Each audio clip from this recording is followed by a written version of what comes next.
এই মুহূর্তের বড় খবরে চোখ রাখবো। জাফরাবাদে হরগোবিন্দ এবং চন্দন দাস খুনে 13 জনের যাবজ্জীবন কারাদণ্ড হলো। যাবজ্জীবন কারাদণ্ডের নির্দেশ দিল জঙ্গিপুর মহকুমা আদালত।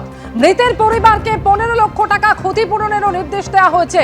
এই মুহূর্তে দুই প্রতিনিধি আমাদের সঙ্গে সরাসরি রয়েছেন, রাজীব চৌধুরী এবং পার্থপ্রতিম ঘোষ রয়েছেন। প্রথমেই রাজীবের কাছে আসবো। রাজীব, একেবারে আদালতের নির্দেশ সম্পর্কে জানতে চাইবো। 13 জনেরই যাবজ্জীবন কারাদণ্ড হলো। রাজীব, ভিডিও আপনারা জানেন যেটা ভাইরাল হয়েছিল মিডিয়াতে, সেই ভিডিওটা আমরা এভিডেন্সে এনেছিলাম। একেবারে 13 জনের যাবজ্জীবন কারাদণ্ড হলো এবং সকাল থেকে বিভিন্নভাবে আসামি পক্ষ এবং সরকার পক্ষের আইনজীবীরা তারা শেষ মুহূর্তে সওয়াল করেন এবং 13 জনকে একে একে তাদের বক্তব্য শোনার পরে 13 জনের যাবজ্জীবন কারাদণ্ডের ঘোষণা করলেন। এছাড়াও অন্যান্য সাজাও ঘোষণা করেন। সমস্ত সাজা একসঙ্গেই চলবেন বলে সেটা জানা গেছে এবং সরকারের পক্ষ থেকে 15 লক্ষ টাকা ক্ষতিপূরণের নির্দেশ দেওয়া হয়েছে। এবং এখান থেকে যেটা রয়েছে সরকারি আইনজীবী তিনিও রয়েছেন আমাদের সঙ্গে এই মুহূর্তে রয়েছেন। আমরা তার কাছ থেকেও শোনার চেষ্টা করব যে ঠিক সকাল থেকে যে হওয়ার পরে তিনি যেটা স্পষ্ট করে বলছেন যে 38 জন সাক্ষীর সাক্ষ্য গ্রহণ করা হয়েছে এবং সাক্ষ্য গ্রহণ করার পরে আজকে এই 13 জনের এই যাবজ্জীবনের মুখোমুখি তারা করতে পেরেছেন।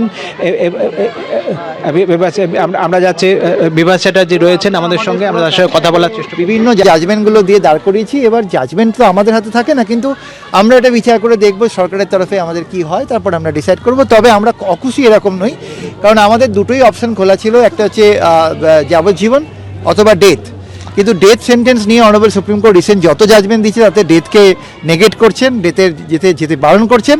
সেই জাজমেন্টগুলো তো সবসময় জুডিশিয়াল অফিসারদের মাথায় থাকে এবং সেই কারণে সেগুলোকে সামনে রেখে আমি পুনাওয়ালা জাজমেন্টটাকে রিকোয়েস্ট করেছিলাম যে it's a case which is rarest one because it's a case of mob lynching. তো এবং যেখানে পুনাওয়ালায় বলেছিল যে টাফেস্ট পানিশমেন্ট দেওয়ার কথা, সেটা আমরা সামনে রেখেছি। কোর্ট প্রত্যেকের যাবজ্জীবন দিয়েছে। তবে আমার মনে হয় এদের প্রত্যেকের অনেকেরই বয়স কম, বাড়িতে 4-5 জন করে মেম্বার আছে, বাচ্চা আছে। এগুলো হয়তো উনি, যেটা আমার উল্টো দিকের লোক বলেছে, সেগুলোকে কনসিডারেশনে নিয়েছেন। কিন্তু আমি ভিকটিমের দিকটা এবং সোসাইটির দিকটাও কোর্টকে বলেছিলাম দেখতে। সব দিক দেখার পরে কোর্ট এটা দিয়েছে, বিচার করেছে এবং আমরা জাজমেন্টটা পড়েই বুঝতে পারবো যে কোন গ্রাউন্ডে উনি লাইফ ইমপ্রিজনমেন্ট দিলেন। এটা কি মনে করছেন যে এটা এই ঘটনাটাকে রেয়ারেস্ট ঘটনা? যে দেখুন, আমরা সকাল থেকে যে হিয়ারিংটা আমি করেছি, আপনারা যদি শুনে থাকেন, আমি এটাকে rarest of the rare case বলেই এটাকে হিয়ারিং করেছি। আমরা টু দ্যাট এফেক্ট অনেকগুলো জাজমেন্ট দিয়েছি অনারেবল সুপ্রিম কোর্টের, কিন্তু রিসেন্টলি অনারেবল সুপ্রিম কোর্ট বহু জাজমেন্টে ডেথ সেন্টেন্সের এগেনস্টে যাচ্ছেন, যেটা একটা ব্যাপার যার জন্য আমার মনে হয় কোর্ট ওই সমস্ত জাজমেন্ট দ্বারা হয়তো ইনফ্লুয়েসড হয়েছেন এবং উনি যেটা দিয়েছেন সেটা আমাদের তো মাথা ব্যথা নিতেই হবে। কিন্তু একটা জিনিস, আমাদের এপ্রিলের মামলা আমরা 8 মাসের মধ্যে শেষ করতে পেরেছি। কেস শেষ করা এবং কেসের জায়গা থেকে স্টেটের যে দায়িত্ব, সেই জায়গাটা আমরা পালন করার চেষ্টা করেছি। এবারে বাকিটা তো জাজমেন্টটা আলটিমেটলি জজ সাহেবের কলম থেকে আসে, ওটাতে আমাদের তবুও পুরো জাজমেন্টটা না পড়া অবধি ওই জায়গাটা বলা খুব মুশকিল যে কেন উনি লাইফার দিলেন, কেন ডেথ দিলেন না। ডেথ কেন দিলেন না, এজন্য কেন উচ্চ আদালতে যাওয়ার কি রকম? এটা আমরা আলোচনা করব গভর্নমেন্টের অফিসারদের সাথে, যদি মনে হয় ডেফিনেটলি আমরা যাব। বিচারক কি বললেন আজকে সমস্তটা নিয়ে, আজকে যে রায়টা দিলেন? বিচারক যে জাজমেন্টটা দিলেন, তিনি যখন জিজ্ঞাসাবাদ করছিলেন আসামিদের, তখন অনেকেই বলছিলেন, যাদের মধ্যে একজন ছিলেন যিনি সিসিটিভি তার ছিঁড়ে দিয়েছিলেন, তাকে বলেছিল তুমি তারটা ছিঁড়তে গেছো কেন। তো এরকম বেশি কিছু জায়গায় উনি কোশ্চেন করেছেন আসামিদের থেকে, তো সেগুলো আমরা দেখেছি। তারপরে উনি জাজমেন্ট সাইলেন্টলি উঠে দিয়ে উনি নেমে গেছেন। বিশেষ কিছু উনি ইন্টারপ্রিটেশন করেননি। আমরা জাজমেন্টটা আপলোড হলে আমরা পড়ে বুঝতে পারবো কি বললেন জাজমেন্টে, উনি কি বললেন। আমরা জাজমেন্ট এখনো দেখিনি, তবে আমাদের যেটা মনে হয় গতকালের যে পার্টটা আমরা পড়েছিলাম, তাতে 7টা সেকশন আমরা দাঁড় করাতে পেরেছি। রায়োটিং, ডাকাতি, হাউস ট্রেসপাস এবং মার্ডার, অবশ্যই মব লিঞ্চিং।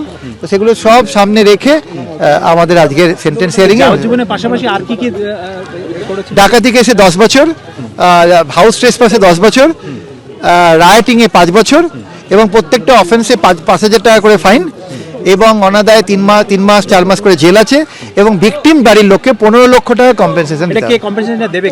এটা স্টেট অথরিটি, যারা কম্পেনসেটিং অথরিটি, তাদেরকে দিতে হবে। তাই এই যে রায়, এই যে সবটা নিয়ে এতদিন ধরে যে করেন, তা আপনারা কি মোটের ওপর কি খুশি না ভাবছেন?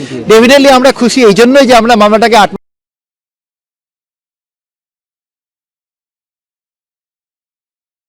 কি চেহারা নেবেন, উইটনেসরা কতটা ভয় পাবে।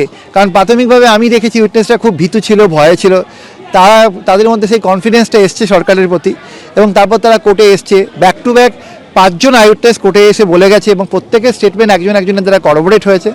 তা আমার মনে হয় এই মামলাটা সোসাইটিতে একটা কনফিডেন্স ইনস্টিল করতে পারবে, যেটা আমাদের মনে হয়েছে যে কেউ যদি আইন নিজের হাতে নেয়, কেউ বা কারা, তাদের কিন্তু আইন ছাড়বে না, আইনের রিগোর্স তাকে ফেস করতে হবে। এটা ওয়ান অফ দ্য এক্সাম্পল। কারণ ডেথ সেন্টেন্সটা একদিনের জন্য হয়, যাবজ্জীবন সারা জীবন ভোগ করতে হবে।